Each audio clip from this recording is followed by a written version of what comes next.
कार्यक्रम का शुभारंभ करते हैं।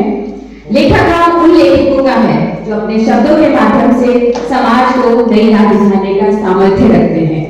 देवभूमि उत्तराखंड सदियों से रचनात्मकता का अद्भुत केंद्र रही है और यहाँ के पहाड़ों की विशालता, गंगा की पवित्रता और प्राकृतिक सौंदर्य ने लेखकों, कवियों और विचारकों को प्रेरणा प्रदान करने का काम किया है।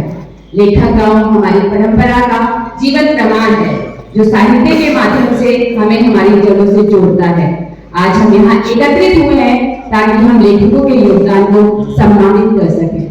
जी हाँ, आदर, अभिनंदन, आभार इस सभागार में उपस्थित आप सभी अतिथियों का, हमारे मुख्य अतिथियों का, मंचासी जितने भी हमारे अतिथि हैं।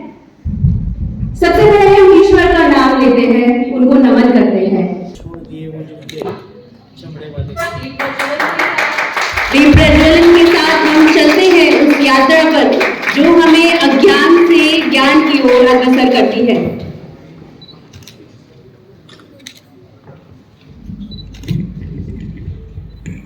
अब मैं शोभा पराशर जी को वंदना प्रस्तुत करने के लिए मंच पर आमंत्रित करना चाहूंगी।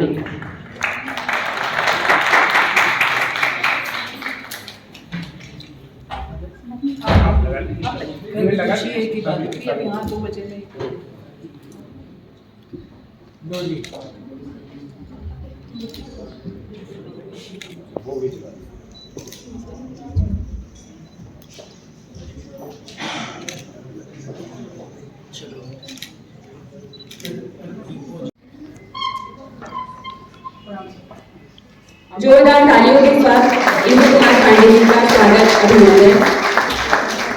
अब हमारे विशिष्ट अतिथि योगेंद्र नाथ अरुण जी से अनुरोध है कि वह हमारे शॉल स्वागत अभिनंदन स्वीकार करें।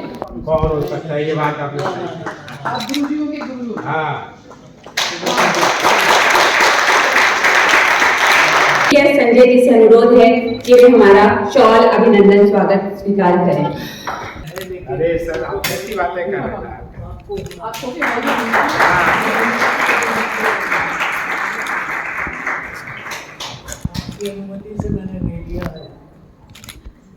अभिनंदन करते हुए हमारे विशिष्ट अतिथि प्रताप शाह जी का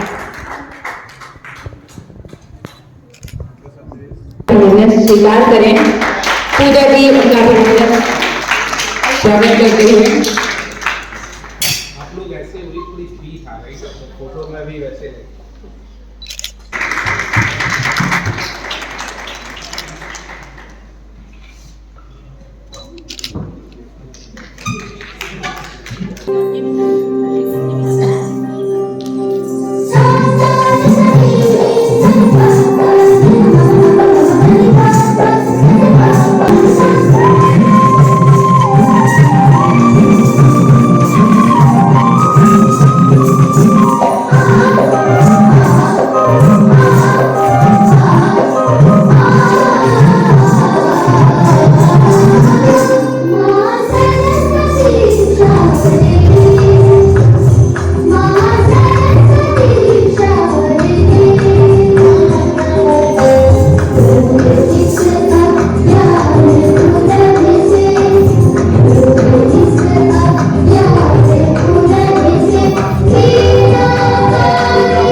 मुख्य अतिथि श्री इंदु कुमार पांडे जी, अध्यक्ष पद्मश्री डॉक्टर BKS संजय जी, हमारे अति विशिष्ट अतिथि डॉक्टर योगेंद्र नाथ अरुण जी जिन्हें मैं प्यार से नाना जी कहकर भी पुकारती हूँ, हमारे विशिष्ट अतिथि श्री प्रताप शाह जी, मुख्य वक्ता डॉक्टर नंद किशोर भटवाल जी, हमारे विद्वान वक्ता श्री गणेश खुशहाल चंद गणी जी, वो हमारे अमेरिका से आई हुई नीरजा सुप्रीति जी, और इस पूरे कार्यक्रम में इस नए आयोजन में उपस्थित सभी विद्वजनों एवं साहित्य प्रेमियों को आप सभी का स्पर्श हिमालय फाउंडेशन एवं लेखक गांव की ओर से मैं हार्दिक स्वागत एवं अभिनंदन करती हूँ। आज अंतर्राष्ट्रीय लेखक दिवस के शुभ अवसर पर यह हमारे लिए अत्यंत गर्व और हर्ष का विषय है कि आज का ये कार्यक्रम जो है वो लेखक गांव की पुण्य भूमि पर वो संपन्न हो रहा है। ये जो कार्यक्रम है, ये जो स्थल है, ये जो हमारा स्थान है, ये सिर्फ एक गांव नहीं है, ये विचार है, ये मंथन है, ये सृजन है और ये एक ऐसी ऊर्जा का मंथन है, स्पंदित है, जो एक अनूठी पहल है जो सभी साहित्यकारों को, चिंतकों को और ज्ञान साधकों के लिए एक प्रेरणा स्रोत बनेगा, जो भाषा और साहित्य को समाज से जोड़ने का कार्य कर रही है।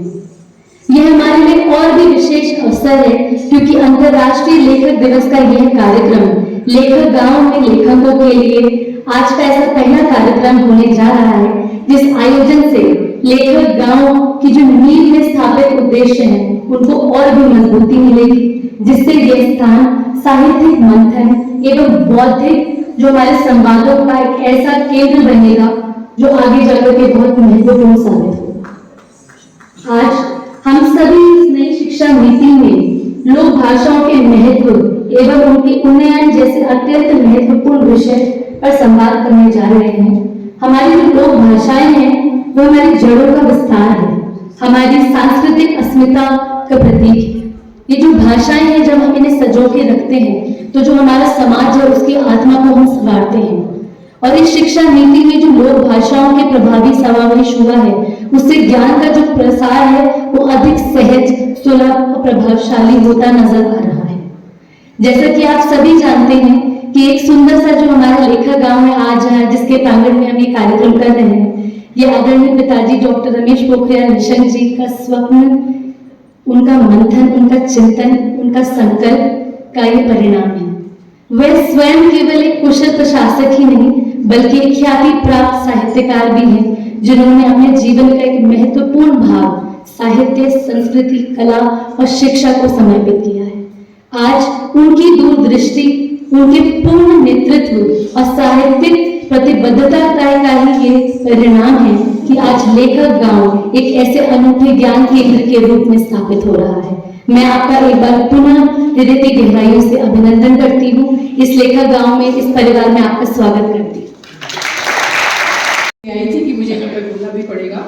मैं सोच रही थी सिर्फ आप लोगों के खाने पीने की व्यवस्था मुझे करनी है, फिर भी आप सब मेरे अपने हैं, सब मुझे जानते हैं, मैं सबकी दीदी हूँ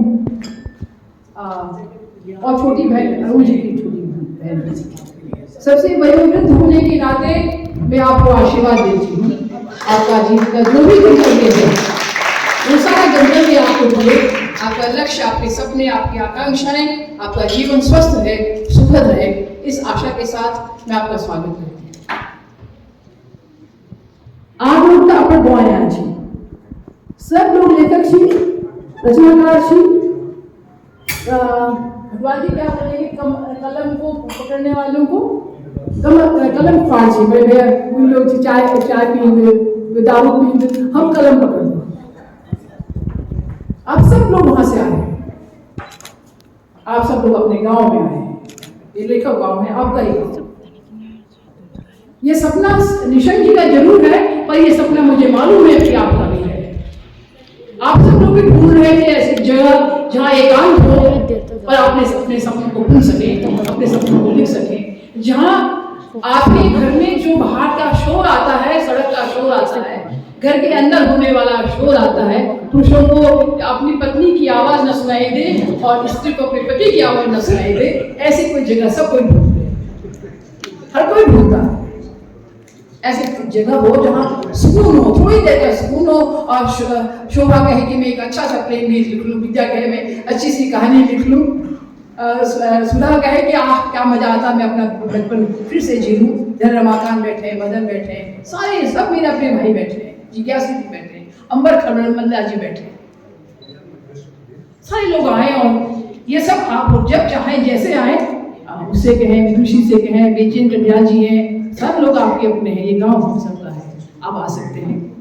ये लेखक गांव की स्थापना लेखकों की, और निशंक जी ने को अटल जी ने कहा कि कभी कभी ऐसा होता है कि बहुत सारे लेखकों का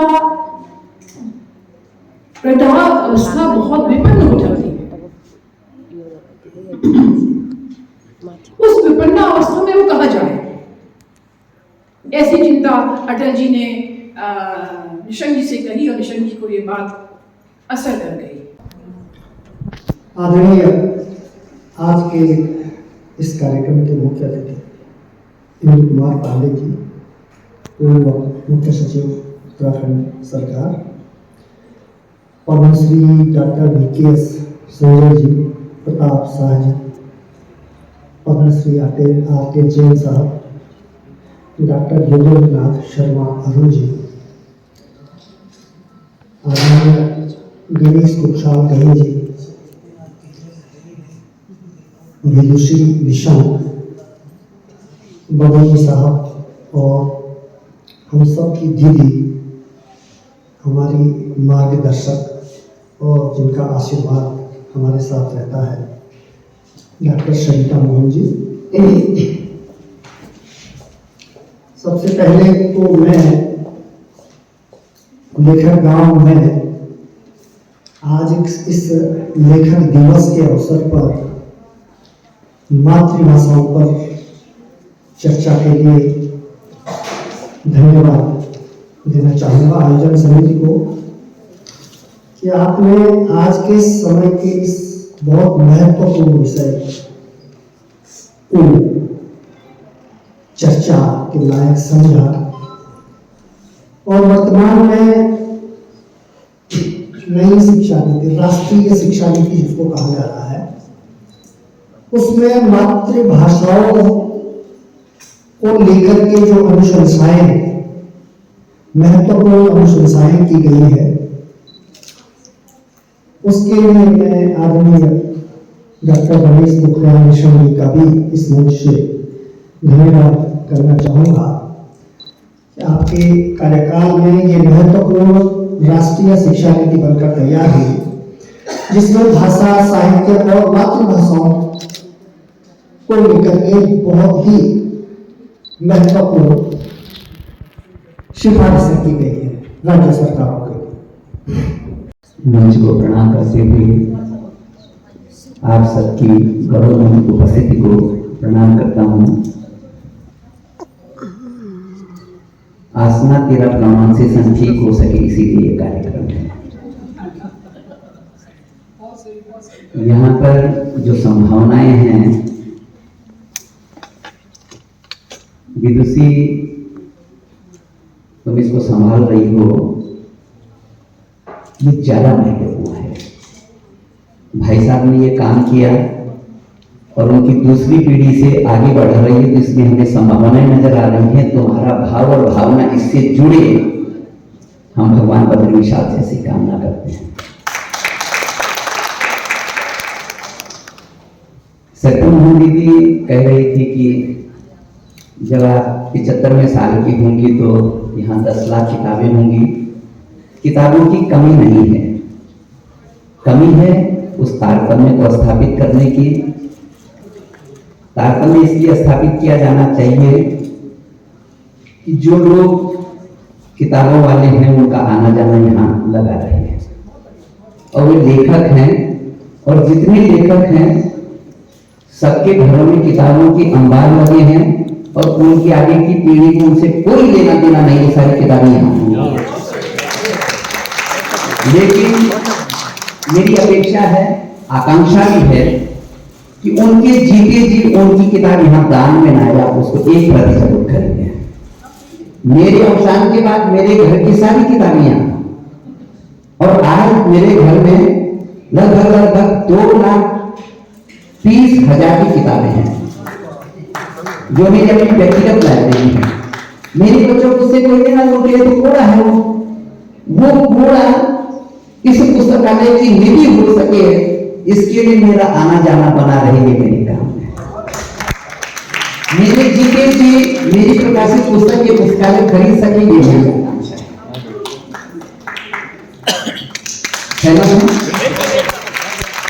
अंतर्राष्ट्रीय लेखक दिवस के अवसर पर आयोजित इस कार्यक्रम में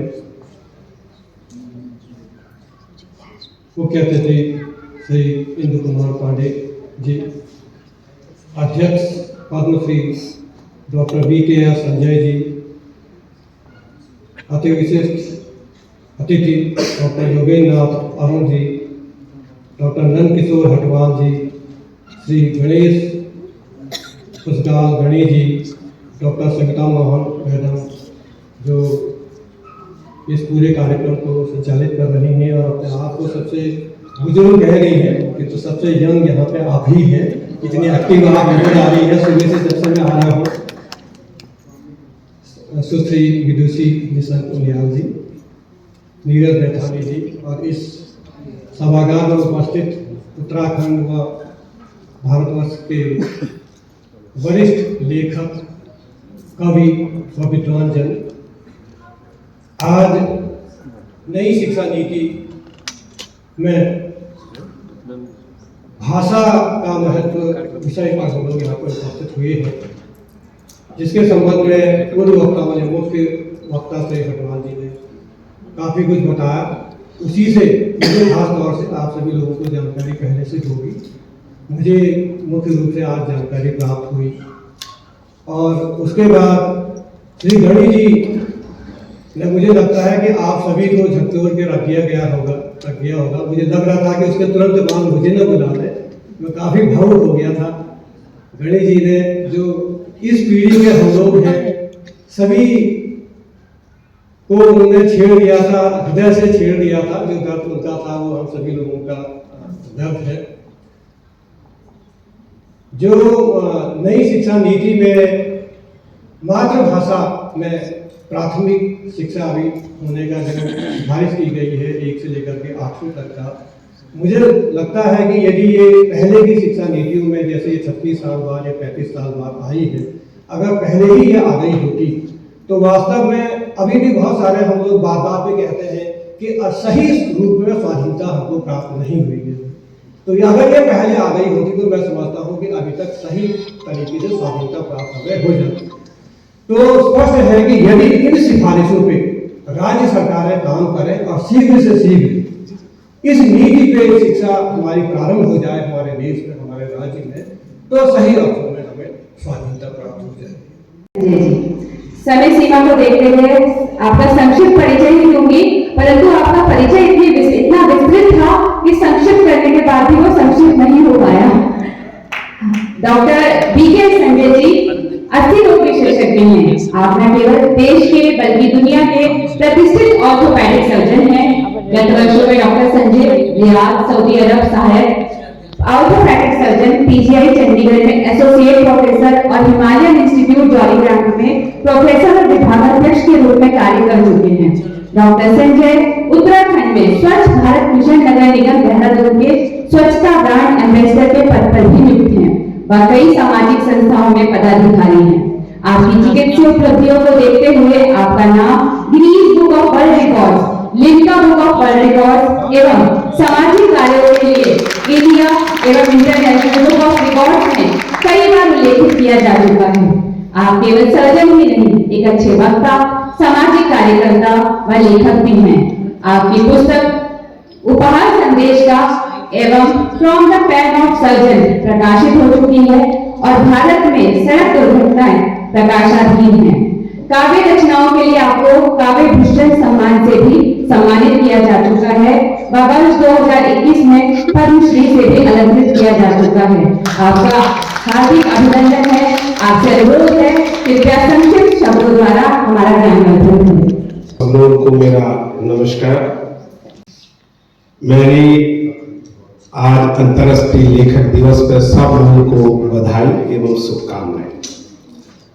सबसे पहले मैं हिमालय फाउंडेशन द्वारा अंतर्राष्ट्रीय लेखक दिवस के उपलक्ष्य में आयोजित कार्यक्रम में उपस्थित कार्यक्रम के मुख्य अतिथि श्री इंदु कुमार पांडे जी, विशिष्ट अतिथि श्री प्रताप साहे जी, नंदकिशोर हटवाल जी, सबके गुरु जी और हमारे पिता तुल्य अरुण जी, वक्ता गणेश खुमसाल जी, डॉक्टर रमेश पोखरियाल निशंक जी की पुत्री, जैसा कि उनका नाम है, विदुषी जी,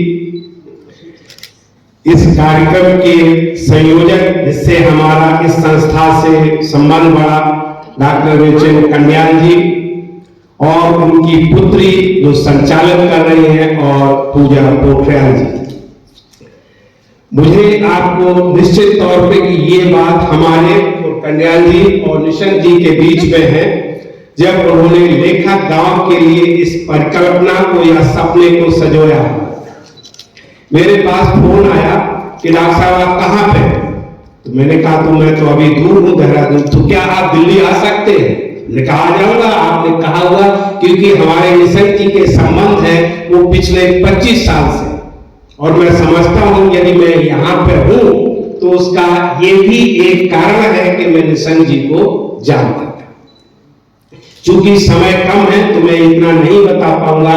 उसके बाद जब उन्होंने कहा कि हम लेखक गांव की परिकल्पना कर रहे हैं, तो उसके बारे में बातचीत हुई। उस समय समथिंग कुछ फरवरी या मार्च का ही टाइम था जब मैं आया था। इसके बाद जब उद्घाटन हुआ तो मैं भी उसमें साक्षी बना, और अभी अटल जी के दिन पे भी किया था, और ये मेरा तीसरा कार्य के माध्यम से यहाँ पे आने का मुझे संभव। हमारा आप सब लोग जो सभागार में बैठे हुए उन सब लोगों को पुनः नमस्कार। अभी हमारे वक्ता जी ने कहा है कि भाषा का कितना महत्व होता है, तो मैं अपने शब्दों में अपने ढंग से कहूंगा, मानव सभ्यता के विकास में भाषा की भूमिका अत्यंत महत्वपूर्ण रही है। भाषा न केवल संवाद का माध्यम है, बल्कि यह किसी भी समाज की संस्कृति, परंपरा, बौद्धिक विकास का भी आधार होती है। चूंकि मैं कवि हूं, जैसा कि आपने पहले पढ़ा है, मैंने एक कविता लिखी है, इसमें 3 स्टैंजा तो मैं निकालना चाह रहा था, लेकिन जब आपने मौखिक भाषा की बात कही तो मैं लेके तो लाया, पढ़ने का मेरा इरादा नहीं था, लेकिन मैं अब पढ़ूंगा क्योंकि मौखिक भाषा का कितना महत्व है इस आप कविता से जानिए। मौन भी एक भाषा है। प्रियतमा से कहता हूं चलोगी, शर्माती है, बोलती नहीं, पर चल देती है, तब लगता है मौन भी एक भाषा है। धन्यवाद। प्रियतमा से कहता हूं चलोगी, शर्माती है, बोलती नहीं, पर चल देती है, तब लगता है मौन भी एक भाषा है। बलात्कार हो रहा, पीड़िता चीख रही है, सब कुछ सुन रहे, सब कुछ देख रहे, पर कह कुछ नहीं रहे, तब लगता है मौन भी एक भाषा है। धन्यवाद। आपस में कई सालों से बोलचाल बंद है, अंतर द्वंद है, पर घर चल रहा है, तब लगता है मौन भी एक भाषा है। अब जो आपने कहा भाषा के बारे में, वो यहां से मैं सुनाना चाहता हूं, भाषा का कितना महत्व है, इसे कविता से आप सुन। भाषा क्या है? शब्दकोश में विचारों की अभिव्यक्ति या भावना का प्रदर्शन ही भाषा की परिभाषा है। भाषा क्या है? शब्दकोश में विचारों की अभिव्यक्ति या भावनाओं का प्रदर्शन ही भाषा की परिभाषा हो, और भाषा सात्विक हो, भाषा भाषा है। भाषा संवाद का माध्यम है, पूरे जीवन यात्रा का साधन है, परस्पर जीने का आधार है। भाषा यदि विकास एवं सम्मान का साधन है, तो विनाश एवं अपमान का भी भाषा ही हम सबके भविष्य की रचयिता है। जैसा कि अभी सभी वक्ता लोग इस बात को व्यक्त कर रहे थे कि जब हमारे पास भाषा नहीं होगी तो हमारा जीवन क्या होगा, हमारा साहित्य क्या होगा, हमारा समाज क्या होगा, क्योंकि सब चीजें भाषा ही से जुड़ी हुई है। इसके आगे आप सुनिए, क्योंकि भाषा कारक है हर घटना की। महाभारत के वर्णन में यज्ञसेनी कृष्णा के कर्कश शब्दों में अंधे का पुत्र अंधा कहना भी भाषा है, और कृष्ण के मुख सुदर्शन चक्र से सूरज को ढकना भी भाषा है, तब लगता है मौन भी भाषा है। हाँ, पर मौन कभी भाव की स्वीकृत है तो कभी भाव की अस्वीकृत, पर मौन भी एक भाषा है। हाँ, मौन भी एक भाषा है। अभी भाषा के ऊपर कहा गया है, जैसे कि जो अभी राष्ट्रीय शिक्षा नीति बनी है 2020 में, इस बात का बहुत जोर से ध्यान दिया कि भारत की लोक भाषाओं शिक्षा प्रणाली का अभिन्न अंग बने और उनका समुचित उन्नयन किया जाए। ये कैसे? क्योंकि अभी सभी लोग बता रहे थे, बात को सब समझते होंगे।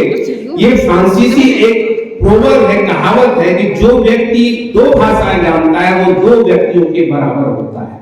मैं तो यहां तक ये कहता हूं कि कुछ लोग इतने विद्वान होते हैं, उनमें और कुछ नहीं होता है, सिर्फ वो भाषा जान लेते हैं और इतने विद्वान हो जाते हैं क्योंकि यदि हमें आपसे बातचीत करनी है तो किस में करेंगे? हम भाषा ही में तो करेंगे, और जब हम आपसे बोलेंगे तभी हमारे आपसे संबंध बढ़ेंगे, तभी हम आपके बारे में जानेंगे और आप हमारे बारे में जानेंगे।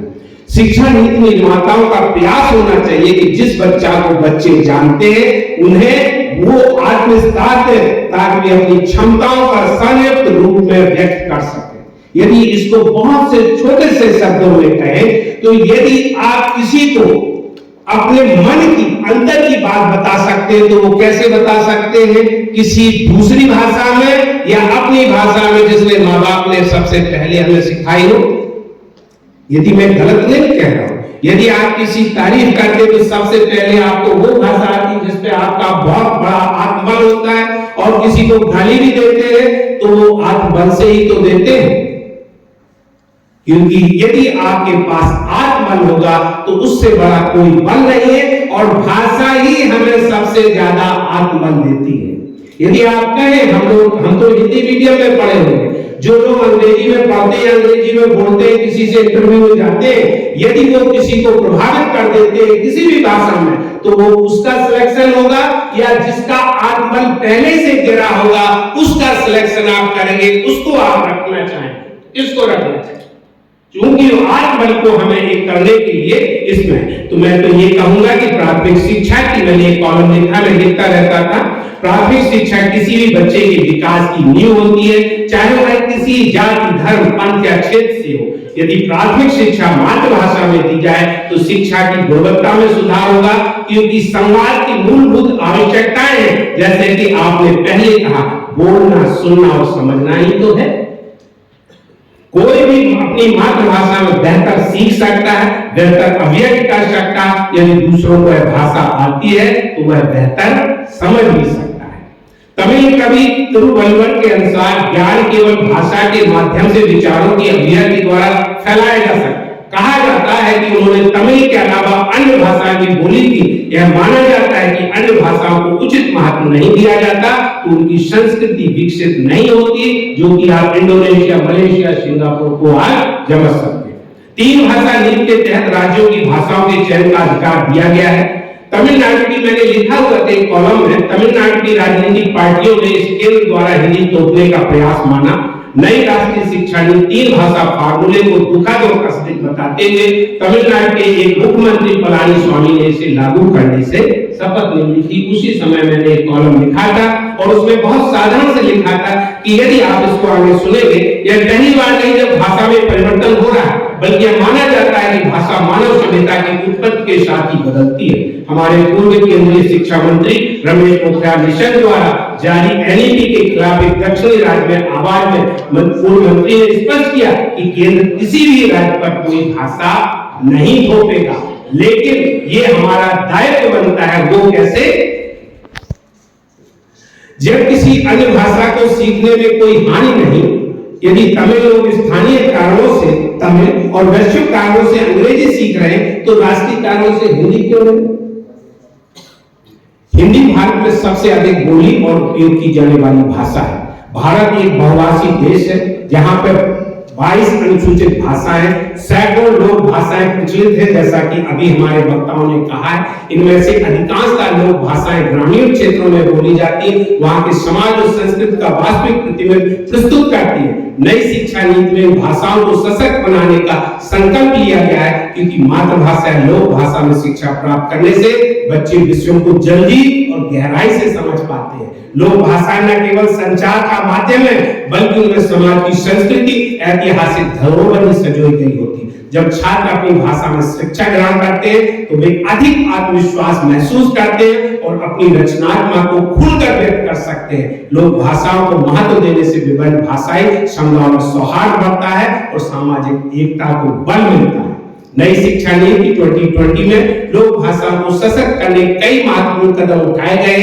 नीति में स्पष्ट किया गया है कि प्राथमिक स्तर, जैसा कि अभी हटवाल जी ने कहा, कक्षा 5 तक और जहां तक संभव हो कक्षा 8 तक की शिक्षा मातृभाषा में, क्षेत्रीय भाषा में, लोक भाषा में दी जानी चाहिए। इससे बच्चों को सीखने की क्षमता बेहतर होगी। नई नीति के तहत राज्यों को 3 भाषाएं अपनाने की स्वतंत्रता दी गई, जिसमें से 2 भारतीय भाषाएं होंगी। जैसा कि कहा, एक राष्ट्रभाषा हो, एक क्षेत्रीय भाषा। शिक्षा को सुलभ बनाने के लिए लोक भाषाओं में ऑनलाइन पाठ्यक्रम, ई पुस्तकें, डिजिटल संसाधन विकसित किए जा रहे हैं। अभी आपको बता दें, अब तो मेडिकल जो भी है वो भी अब हिंदी भाषा में आ गया है। चूंकि मैं डॉक्टर हूँ, प्रसिद्ध डॉक्टर हूँ, मैंने 50 देश से जा चुके, देख चुका हूँ मेडिकल यूनिवर्सिटी में।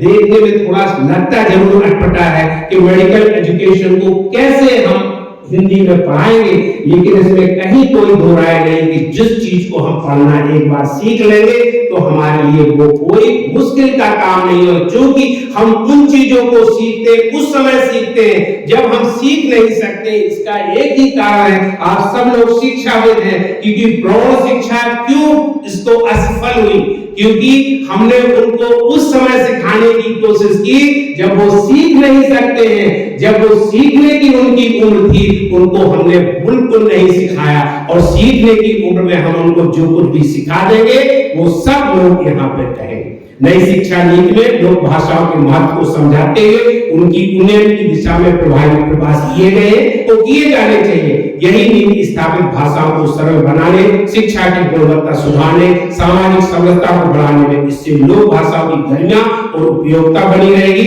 और वे शिक्षा विकास की मुख्य धारा में शामिल हो। मैं स्पर्श महादय हिमालय फाउंडेशन के लेखक गांव के संस्थापक डॉक्टर रमेश पोखरियाल निशंक जी को, उनके बिहाफ पे उनकी पुत्री श्रीमती विदिशा निशंक पुनियाल जी एवं संस्था के सभी पदाधिकारियों का पुनः आभार प्रकट करता हूं।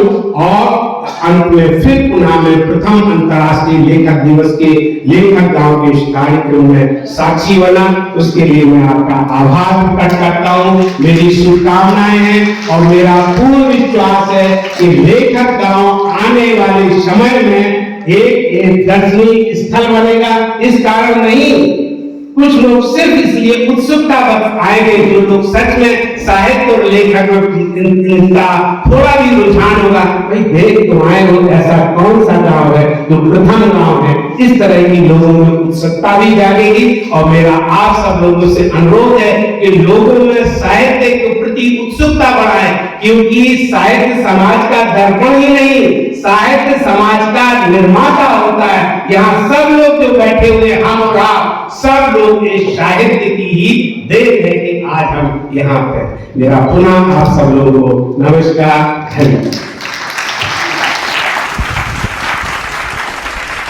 प्रशासनिक अधिकारी एवं शिक्षाविद हैं जिन्होंने कई महत्वपूर्ण पदों पर अपनी सेवाएं प्रदान की और दिसंबर 2009 में उत्तराखंड के मुख्य सचिव के रूप में सेवानिवृत्त हुए। डॉक्टर पांडे राज्य वेतन आयोग के अध्यक्ष के पद पर भी सुशोभित रहे। इसके अतिरिक्त वित्त विभाग के सलाहकार के रूप में भी अपनी सेवाएं प्रदान की।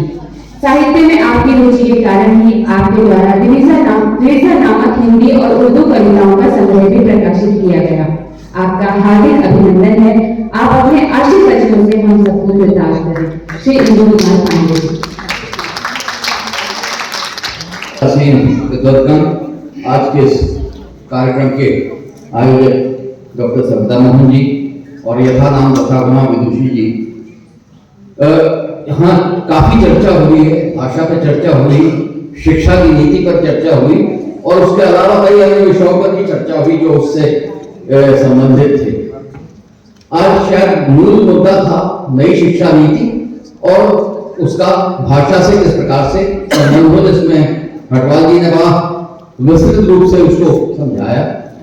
अभी कुछ माह पूर्व यहाँ एक दून लाइब्रेरी में एक लेक्चर था स्वर्गीय सुरजीत किशोर दास स्मृति व्याख्यानमाला में प्रोफेसर गणेश देवी का।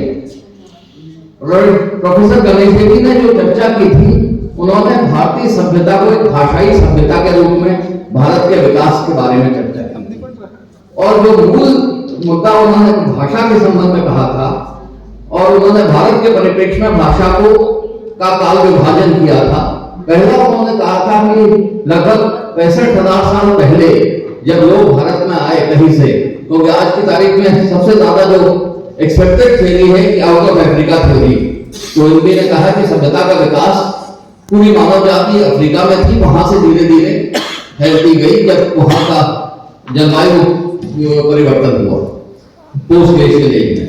तो जो यहाँ आए लगभग 65 से 70 हजार साल पहले, तो भाषा मौखिक थी और प्राकृत थी, नेचुरल। तो और उस समय मानव समूह के लिए भाषा एक शस्त्र का काम करती थी, वेपन। और जो हमारी प्रजाति है, मानव प्रजाति होमो सेपियंस को जो बाकी प्रजातियों से पृथक करती है वो है भाषा। ब्रेन साइज या माइंड नहीं है जो पृथक करता है, वो भाषा को। अपनी भाषा से उन्होंने शुरुआत में अलार्म कॉल्स देनी शुरू की। जंगल में हम जानते हैं कि काकड़ अगर कहीं आसपास बाघ होता है तो काकड़ अलार्म कॉल्स देता है। तो अलार्म कॉल्स, वार्निंग कॉल्स, इसके माध्यम से उन्होंने अपने को बचाया। और फिर कोड शुरू हुए कि कोड लैंग्वेज से शुरुआत हुई। तो इस तरह से भाषा एक माध्यम जिसका विकास होता रहा। और उनके अनुसार भाषा एक सेतु है जो हमारी चेतनता और जो हमारा अनुभव है बाहरी विश्व के बारे में, उनके बीच में एक सेतु का कार्य करती है, एक माध्यम का कार्य करती है। दूसरा काल जो उन्होंने निर्धारित किया, जब साहित्य आया, जब लिखित साहित्य आने लगा, और जो सिंधु घाटी सभ्यता थी उसके बारे में, भाषा के बारे में अभी भी ज्यादा ज्ञान नहीं है। ये कहा जाता है कि उस समय अश्व के कुछ अवशेष उनके चित्र थे, वो अश्व था कि कोई और था, लेकिन कोई भाषा। तो पहली चीज हम बात करते हैं वैदिक संस्कृत की, और उसके बाद वैदिक संस्कृत से वो वेद की जो संस्कृत थी वो बाद में लौकिकी में परिवर्तित हुई, जिसे हम कहते हैं डेमोक्रेटाइजेशन ऑफ लैंग्वेज। और उस समय की ये अवधारणा है, इसमें कई अलग अलग मंतव्य हैं कि संस्कृत जो थी वो साहित्य की भाषा थी और प्राकृत और पाली आम बोलचाल की भाषा थी। कदाचित यही स्थिति रही होगी, क्योंकि संस्कृत में ज्यादातर साहित्य जो, और फिर कालांतर में तीसरा है जिसे हम कहते हैं वैदिक संस्कृत और लौकिक संस्कृत का संयोग, जिसमें ज्यादातर कालिदास की रचनाएं और सब रचनाएं उस अवधि की। ये तीसरा युग था भाषा के विकास का। और उसके बाद संस्कृत से बाकी भाषाएं, संस्कृत और प्राकृत से अपभ्रंश के माध्यम से शोरसेनी, मागधी, अर्धमागधी, पैशाचिकी आदि भाषाएं का उद्भव हुआ, और वो कालांतर में बदलते रहे। और हिंदी तो अपेक्षाकृत बहुत नई है इसके ऐतिहासिक दृष्टिकोण से। तो इन भाषाओं के विकास के बाद चौथा जो युग है, जब हमने संविधान के माध्यम से भाषाई आधार पर राज्यों का गठन किया। मैं 3 शब्दों का जिक्र करना चाहूंगा, 2 जर्मन के शब्द हैं। एक कहलाता है ज़ाइटज़ाइस्ट, यानी वर्ल्ड स्पिरिट, जिसको हिंदी दर्शन में काल शक्ति की संज्ञा दी गई है। भगवान कृष्ण अर्जुन से कहते हैं कालो अस्मि लोकक्षय कृत प्रबंधो। तो मैं काल को रिप्रेजेंट कर रहा हूं, मैं काल शक्ति को का प्रतिनिधित्व कर रहा हूं, जहां समय के साथ हर चीज परिवर्तनशील। ये समय अधर्म का नाश करना है तो काल शक्ति दूसरे रूप में है, जब धर्म की स्थापना करनी है काल शक्ति का दूसरा रूप है। तो ये केवल ये दर्शाता है कि हम एक बहुत ही परिवर्तनशील समाज में रहते हैं। और आज की तारीख में कहा जाता है कि परिवर्तन की गति है वो बहुत तेजी से बढ़ रही है तकनीकी कारणों से। महाभारत में कहा गया यद इहस्ति तद अन्यत्र, यद नास्ति तद न क्वचित्, कि जो महाभारत में है वो तो अन्यत्र मिल जाएगा आपको किसी भी इतिहास में या पुराण में, जो नहीं है वो कहीं नहीं मिलेगा। लेकिन ये उक्ति भी आज सही नहीं करती, क्योंकि महाभारत के समय में जलवायु परिवर्तन या क्लाइमेट चेंज नहीं था। महाभारत के समय में आर्टिफिशियल इंटेलिजेंस नहीं थी। तो आज बदलती हुई परिस्थितियों में हमको अपने को बदलती हुई परिस्थितियों के आधार पर ढालना पड़ेगा। पूर्व प्राचार्य के पद को सुशोभित कर चुके हैं, राष्ट्रीय साहित्य अकादमी के पूर्व सदस्य रह चुके हैं, महात्मा गांधी अंतरराष्ट्रीय हिंदी विश्वविद्यालय की कार्य समिति द्वारा राष्ट्रपति द्वारा नामित सदस्य रह चुके हैं, नेशनल बुक ट्रस्ट इंडिया के ट्रस्टी और एग्जीक्यूटिव काउंसिल के सदस्य हैं, साहित्य अकादमी का भाषा सम्मान और केंद्रीय हिंदी संस्थान आगरा का प्रतिष्ठित विवेकानंद सम्मान आपको प्राप्त हो चुका है। जैन साहित्य में राम कथा के विशेष अध्येता हैं। आपका हार्दिक अभिनंदन है। आप अपने आशीर्वचनों से हमें बेदार करें। जोरदार तालियों से हमारे अति विशिष्ट अतिथि का स्वागत करें। का ये मंच इतना समृद्ध, इतना सम्मानित है कि मुझ जैसे व्यक्ति को सबसे अंत में आशीर्वचन के लिए रखा गया है, केवल इसलिए कि मैं 84 की सीमा से पार हो चुका हूं और 85 में आ गया। आज प्रार्थना में डॉक्टर निशंक जी से बात हुई। मैंने उनसे कहा कि राष्ट्रीय सहारा में अभी अभी आपका चित्र योगी जी के साथ मैंने देखा है और आपने मुझे बुला रखा लेखक गांव में। तो मुझसे कहते नहीं गुरुजी पहुंच रहा हूं, मैं भी पहुंच रहा हूं। अब देखिए क्यों कहा आप पहुंच रहे हैं, मैंने कहा मैं पहुंच रहा हूं। उसके बाद यहां आया तो पता लगा कि वो तो संगम में है, प्रयागराज। मैंने दोबारा फोन किया, मैंने कहा गुरुजी को भी दे गए धोखा। बोले नहीं गुरुजी धोखा नहीं दिया, वहां मैंने अपने प्रतिनिधि के रूप में आपकी नातिन को छोड़ रखा है। नातिन मेरी विदुषी। आज इसलिए कि मैं अपने लेखक गांव के लिए मां गंगा से संगम में डुबकी लगाकर आशीर्वाद लेने आया हूं। इससे बड़ी क्या चीज होगी। आप यहां इस नामों में देख रहे हैं केवल 2G हैं, एक अरुण जी और दूसरे निशंक जी। अब आप सोचिए 2G कहां था, यूपीए में था, एनडीए में तो कोई जी है ही नहीं। तो मैं हटवाल जी की बात से हटकर ये कहना चाहूंगा कि भाषा बिल्कुल स्वतंत्र रहे, लेकिन राजनीति जब आ जाती है भाषा में तो भाषा में भाषा नहीं रहती। और इस देश का दुर्भाग्य है कि हम 1000 साल तक गुलाम रहे, जिसमें 800 साल हम मुगलों के, विदेशियों के, उनके गुलाम रहे और 200 वर्ष तक उन अंग्रेजों के रहे जिनमें लॉर्ड मैकाले भी था।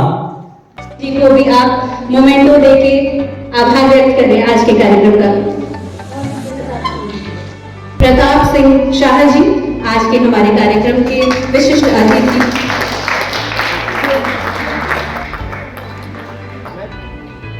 आगे आरक्षता डॉक्टर BK संजय जी को मेमोंटो देकर धन्यवाद ज्ञापित करें।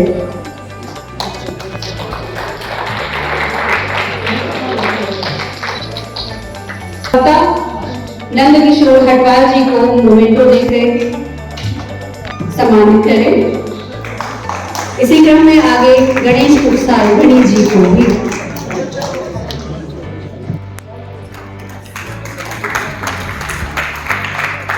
कराना चाह रही हूँ बलूनी जी को। अभी कुछ ही समय पहले, कुछ दिन पहले बलूनी जी हमारे जो रिसर्च फाउंडेशन उसके CEO के तौर पर उन्होंने कार्यभार संभाला है और अभी पूरे लेकर गाँव उनके सानिध्य में इसकी शुरुआत होगी।